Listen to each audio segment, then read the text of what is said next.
तो नमित मल्होत्रा रामायण मूवी से राम भगवान का फर्स्ट लुक वीडियो आ चुका है, जहां मूवी की स्केल का भी पता चलता है और काफी सारी और चीजें भी पता चलती है। अब वैसे तो मैं इसका रिएक्शन वीडियो बना चुका हूं ऑलरेडी, अगर वो देखना है तो आप वो देख सकते हो, लेकिन ये है प्रॉपर डिस्कशन वीडियो जहां मैं बताऊंगा कि मुझे क्या अच्छा लगा, क्या और बेहतर हो सकता था, किन चीजों को लेकर मैं ऑप्टिमिस्टिक हूं और किन चीजों को लेकर मैं डिसअपॉइंटेड हूं। और ये कोई ना हेट वीडियो नहीं है। मूवी में काम करने वाले लोग, इस मूवी में एक्ट करने वाले लोग, ये फिल्म जिसने बनाई है वो ना तो मेरे दोस्त हैं और ना ही मेरे दुश्मन है। तो ये बस एक ओपिनियन वीडियो है। तो अगर आप कमेंट सेक्शन में एक सिविलाइज्ड आदमी की तरह, एक सिविलाइज्ड इंसान की तरह डिस्कशन कर सकते हो तो यू आर वेरी वेलकम। लेकिन अगर आप आर्ग्यूमेंट रखने के टाइम पर गाली ही देते हो और आपके पास में कोई लॉजिकल आर्ग्यूमेंट नहीं होता है और आप इतने बेवकूफ हो, तो आप ही क्या भी ये वीडियो से यहाँ से जा सकते हो आप।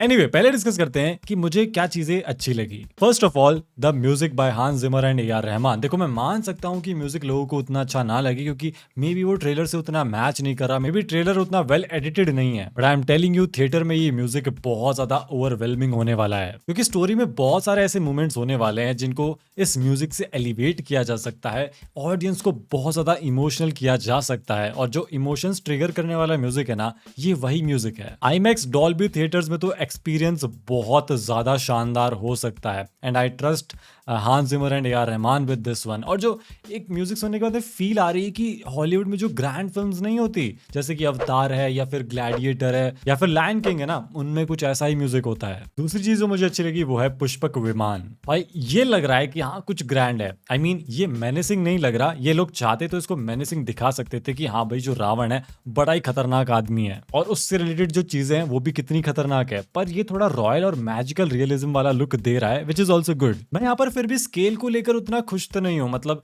इसको और ज्यादा लार्जर देन लाइफ वाली फील दे सकते थे with better camera angles, but still इस वीडियो में ये एक लौती चीज है जो क्लोज टू परफेक्शन है। तीसरी चीज है रावण का लुक। ऑल्दो हमें रावण का सामने से लुक नहीं दिया गया है इस वीडियो के अंदर, लेकिन हमें उसकी कॉस्ट्यूम तो दिख रही है जो कि काफी ज्यादा क्लासी और रॉयल लुक दे रही है। तो रावण ऑब्वियसली लंका का राजा था और आदि पुरुष में तो रावण को नाइट किंग वाला लुक देने की कोशिश करी थी, इवन ड्रैगन भी उड़ा रहा था वो। एनीवे, यहाँ पर ऐसा नहीं किया। यहाँ पर रावण को प्रॉपर रॉयल लुक दिया, जैसे कि टेक्स्ट में डिस्क्रिप्शन भी है रावण का। आई मीन था तो वो भी एक किंग ही, तो उसको किंग की तरह ही दिखाना चाहिए, बट वो एक किंग था with not so good intentions. वैसे मैंने यहाँ पर एक चीज नोटिस करी कि ये जो बाउंड्री है ना, ये टूट कैसे रखी है। आखिर ये किसका काम हो सकता है? क्योंकि अगर ये पर्टिकुलर सीक्वेंस, ये पुष्पक विमान वाला सीक्वेंस अगर ये सीता हरण से पहले का है तो ये सब तोड़फोड़ किसने करी? मुझे लगता है कि ये जो पर्टिकुलर सीक्वेंस है ना, ये सेकंड पार्ट में दिखेगा हमें, क्योंकि ये तो लिटरली वॉर की शुरुआत लग रही है। Anyway, the next thing is the night sequences. देखो, मैं अभी ना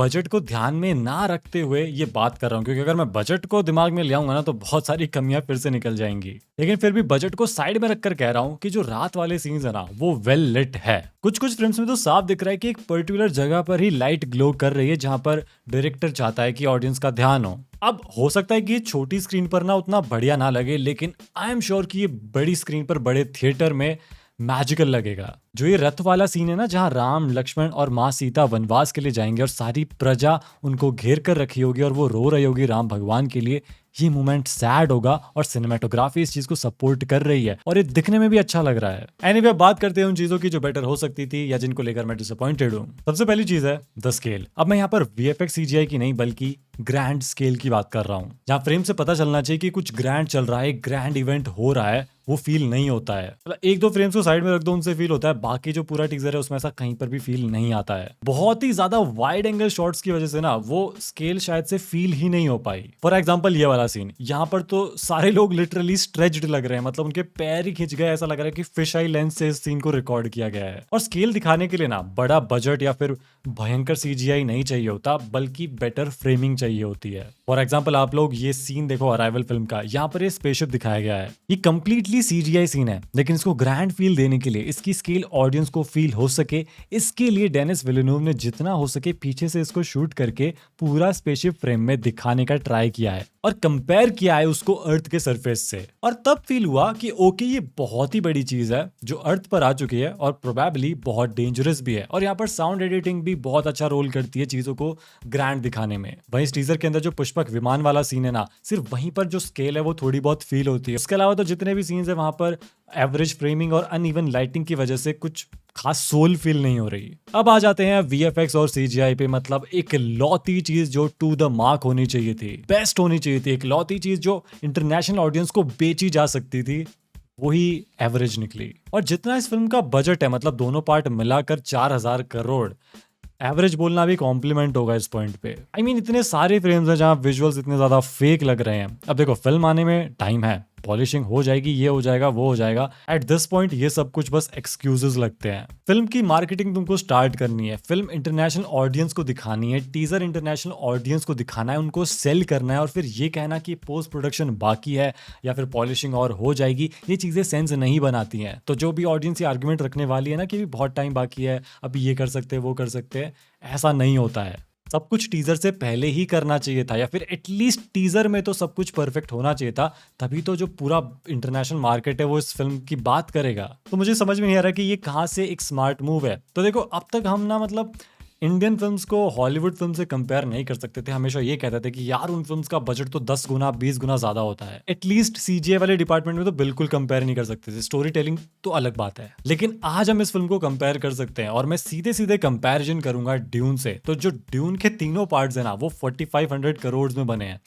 और ये फिल्म बनी है 4,000 करोड़, जैसा कि नमित मल्होत्रा ने सिर्फ एक ही बार बताया। भाई पता नहीं लोगों ने इतना क्यों बड़ा चढ़ा दिया इस बात को। मुझे रामायण के इस वीडियो में एक भी फ्रेम ऐसा नहीं लगा जो ड्यून को टक्कर भी देता हो, विच इज सो सैड, क्योंकि ऐसा ना बिल्कुल नहीं होना चाहिए था। रामायण का ये वीडियो या ये जो टीजर है या जो फर्स्ट लुक है, ये ऐसा होना चाहिए था जिसको देखकर लोगों के होश उड़ जाने चाहिए थे, जिससे ये फील होना चाहिए था कि भाई ये फिल्म हॉलीवुड में बनी है क्या, मतलब विजुअल्स इतने रिफाइंड होने चाहिए थे। वीडियो में काफी जगह पर ना कुछ क्रिएचर्स को दिखाया गया है। भाई ऐसे क्रिएचर्स और ऐसा जो विजुअल है ना, ये गेम्स में होता है। आई मीन अगर किसी ने बचपन से PS2 PS3 जो भी PS5 के गेम्स खेले होंगे ना अब तक, उसको तो नॉस्टैल्जिया हो गया होगा। मैं इतना ज़्यादा हाइप था इस फिल्म के लिए, इतना ज़्यादा एक्साइटेड था इस फर्स्ट लुक के लिए, और अब उतना ही डिसअपॉइंटेड हूँ, क्योंकि भाई मेरे जो भी फेवरेट्स है ना, उनकी फिल्म्स या तो पिट रही है या फिर उनका जो फर्स्ट लुक आ रहा है वो अप टू द मार्क नहीं होता, और मैं अब इस चीज़ को और ज़्यादा सहन नहीं कर सकता। अच्छा चलो, हॉलीवुड गया भाड़ में,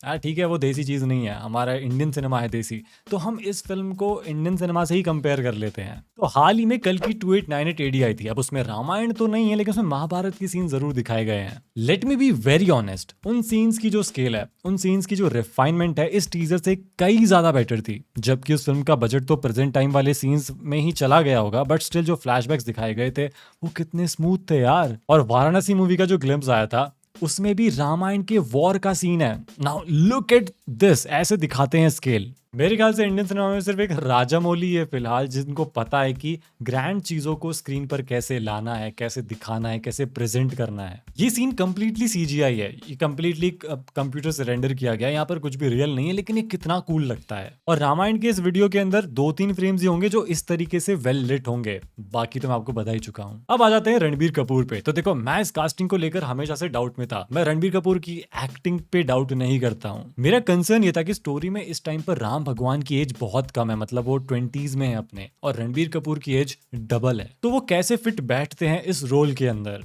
लेकिन अब जब उनका फर्स्ट लुक आ चुका है तो आई एम नॉट डिसअपॉइंटेड, पर मैं उतना इंप्रेस्ड भी नहीं हूँ और उतना ऑप्टिमिस्टिक भी नहीं हूँ। लेकिन यहाँ पर एक चीज थी जो खेल बदल सकती थी, और वो थे dialogues. Ranbir Kapoor as an actor great है, वो किसी भी रोल को पुल ऑफ कर सकते हैं। तो एक बार अगर वो राम भगवान के रोल में कुछ बोलते हुए दिख जाते, हमको सुनाई दे जाता instead of the sword play scenes, तो मे बी हम बेटर जज कर पाते, शायद उससे बात बन जाती, शायद एक अच्छा सेलिंग पॉइंट मिल जाता कि देखो we have the best on screen representation of Shri Ram. तो देखो, वैसे तो मैं फैन नहीं हूँ उस चीज का जहां पर एक प्री एग्जिस्टिंग स्टोरी को बार बार स्क्रीन पर दिखाया जाता है, एक ही कहानी को बार बार दिखाया जाता है, और ऐसा इंडियन सिनेमा में क्यों होता है, क्यों नई स्टोरीज नहीं आती, इस पर मैं एक सेपरेट वीडियो बना रहा हूँ। वीडियो बन चुकी है जो कि कल आपको चैनल पर देखने को मिल जाएगी। लेकिन जब से मैंने सुना था कि बजट 4,000 करोड़ होने वाला है, तो मैं बहुत ज्यादा होपफुल हो गया था कि फाइनली अब इंडियन सिनेमा की एक फिल्म हॉलीवुड को दिखाएगी कि भाई क्या है तुम्हारा लॉर्ड ऑफ द रिंग्स, क्या है तुम्हारा स्टार वॉर्स हमारी रामायण के सामने।